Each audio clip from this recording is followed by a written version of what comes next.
Hello दोस्तों, आपका अपने YouTube channel study for success 4.0 में स्वागत है। मैं विकास आपका अपने यूट्यूब चैनल पर स्वागत करता हूं दोस्तों। और दोस्तों, आज जो हमारा ग्रुप डी का एग्ज़ाम हुआ है फर्स्ट शिफ्ट का, उसमें क्या क्या क्वेश्चन किस किस प्रकार से पूछे गए हैं और किस प्रकार से पूरा एनालिसिस है, इस वीडियो में हम एनालिसिस करने वाले हैं दोस्तों। और दोस्तों, अगर आपने अभी तक चैनल को सब्सक्राइब नहीं किया है तो चैनल को सब्सक्राइब कर लीजिएगा, क्योंकि यहाँ पर आपको इसी प्रकार से एनालिसिस मिलने वाला है दोस्तों। तो दोस्तों देखिए, पहला क्वेश्चन किस प्रकार से पूछा गया था। जैव विविधता किसे कहते हैं। तो दोस्तों, जैव विविधता किसे कहते हैं हमारे क्वेश्चन पूछा गया था। देखिए इसका आंसर किस प्रकार से है। जंतुओं में विभिन्न विषमता और परिस्थिति और जटिलता को क्या कहते हैं, जैव विविधता कहते हैं दोस्तों। चलिए दोस्तों, अगला सवाल देखिए किस प्रकार से पूछा गया था। कार्बोहाइड्रेट्स, वसा तथा प्रोटीन का पूर्ण पाचन किस अंग में होता है। तो दोस्तों कहाँ पर होता है, आपको ध्यान रखना है, छोटी आंत में। बिल्कुल एकदम सही जवाब हो जाएगा दोस्तों। चलिए दोस्तों, अगला सवाल देखिए किस प्रकार से पूछा गया था। ITCZ की फुल फॉर्म क्या है। तो दोस्तों, जो ITCZ है उसकी फुल फॉर्म क्या होती है, इंटर ट्रॉपिकल कन्वर्जन जोन, आपको ध्यान रखना है। चलिए दोस्तों, अगला सवाल देखिए किस प्रकार से पूछा गया था। ब्लीचिंग पाउडर का रासायनिक सूत्र क्या है। तो दोस्तों, जो हमारे ब्लीचिंग पाउडर है इसका रासायनिक सूत्र होता है CaOCl2। इसका बिल्कुल एकदम राइट जवाब हो जाएगा दोस्तों। और दोस्तों, जो हमारा ब्लीचिंग पाउडर है इसी का प्रयोग ऑक्सीकारक और अभिकर्मक के रूप में किया जाता है, आपको ध्यान रखना है। चलिए दोस्तों, अगला सवाल देखिए किस प्रकार से पूछा गया था। एथेनॉल को H2SO4 की उपस्थिति में 140 से 144 डिग्री सेंटीग्रेड के बीच गर्म करने पर क्या प्रभाव पड़ेगा। तो दोस्तों, जो हमारा एथेनॉल है उसको जब हम H2SO4 की उपस्थिति में गर्म करते हैं तो क्या प्रोडक्ट बनेगा। देखिए दोस्तों, जो हमारा एथेनॉल है, एथेनॉल का सूत्र क्या होता है, C2H5OH।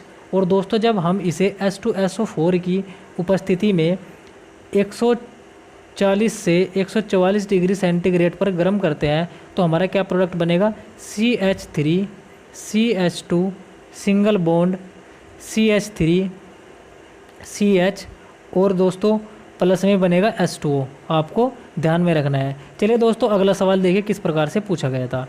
किशोर की आयु कितनी होती है। और दोस्तों, जो किशोर की आयु होती है वो होती है हमारी 12 से 18, या कहीं पर आपको 1320 भी देखने को मिल सकता है दोस्तों। चलिए दोस्तों, अगला सवाल देखिए किस प्रकार से पूछा गया था। निम्न में कौन सा उत्सर्जन अंग नहीं है। तो दोस्तों, इस प्रकार से क्वेश्चन पूछा गया था। मैं आपको बता देना चाहता हूँ जो हमारे उत्सर्जन अंग होते हैं वो कौन कौन से होते हैं। देखिए, एक तो होता है दोस्तों दो वृक्क भी हमारे उत्सर्जन अंग में आते हैं। और दोस्तों, जो हमारे दो मूत्रवाहिनी है, दो मूत्रवाहिनी भी हमारी उत्सर्जन अंग में आती है। और क्या क्या आता है दोस्तों, देखिए एक तो मूत्रमार्ग आता है, आपको ध्यान रखना है। और दोस्तों, जो हमारा मूत्राशय है, मूत्राशय भी हमारा उत्सर्जन अंग में आता है, आपको ध्यान में रखना है। चलिए दोस्तों, अगला सवाल देखिए किस प्रकार से पूछा गया था। वित्त आयोग संविधान के किस अनुच्छेद के अंतर्गत है। तो दोस्तों, जो हमारा वित्त आयोग है उसके बारे में आर्टिकल 280 में बताया गया है दोस्तों। चलिए दोस्तों, अगला सवाल देखिए किस प्रकार से पूछा गया था। बाएं से दाएं जाने पर धात्विक गुण पर क्या प्रभाव पड़ता है। ये दोस्तों यहाँ पर धातु नहीं है, यहाँ पर है धात्विक गुण। और दोस्तों, जो हमारा बाएं से दाएं जाने पर धात्विक गुण होता है दोस्तों, वो होता है घटता है दोस्तों। चलिए अगला सवाल देखिए किस प्रकार से पूछा गया था। महात्मा बुद्ध को ज्ञान की प्राप्ति कहाँ हुई थी। तो दोस्तों, जो हमारे महात्मा बुद्ध थे इनको ज्ञान की प्राप्ति हुई थी बोध गया में, आपको ध्यान में रख लेना है। चलिए दोस्तों, अगला सवाल देखिए किस प्रकार से पूछा गया था। कौन सा फल एक लिंगी है। तो दोस्तों, जो ऑप्शन में राइट जवाब था वो था खीरा। खीरा हमारा जो है वो एक लिंगी है। चलिए दोस्तों, अगला सवाल देखिए किस प्रकार से पूछा गया था। भारत में कौन सी जलवायु पाई जाती है। और दोस्तों, जो भारत में जलवायु पाई जाती है वो पाई जाती है उष्णकटिबंधीय एवं मानसूनी जलवायु, आपको ध्यान में रख लेना है। चलिए दोस्तों, अगला सवाल देखिए किस प्रकार से पूछा गया था। महात्मा बुद्ध ने अपना पहला उपदेश कहाँ दिया था।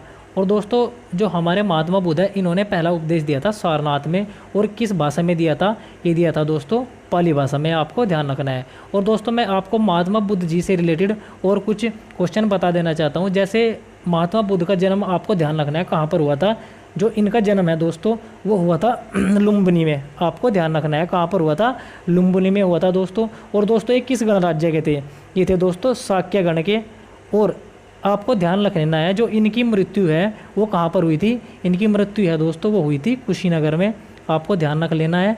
और दोस्तों, और जो हमारे महात्मा बुद्ध जी हैं उन्होंने सर्वाधिक उपदेश कहाँ पर दिए थे।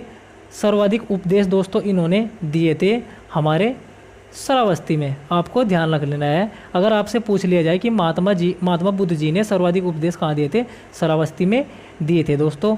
और दोस्तों जो इनकी पहली बौद्ध भिक्षुणी कौन थी, अगर आपसे ये पूछ लिया जाए तो आपको ध्यान रखना है इनकी मौसी, जिनका नाम क्या था, प्रजापति गौतमी। क्या था, प्रजापति गौतमी इनकी पहली बौद्ध भिक्षुणी बनी। तो दोस्तों ये जो हमारे क्वेश्चन थे ये गौतम बुद्ध जी से संबंधित थे।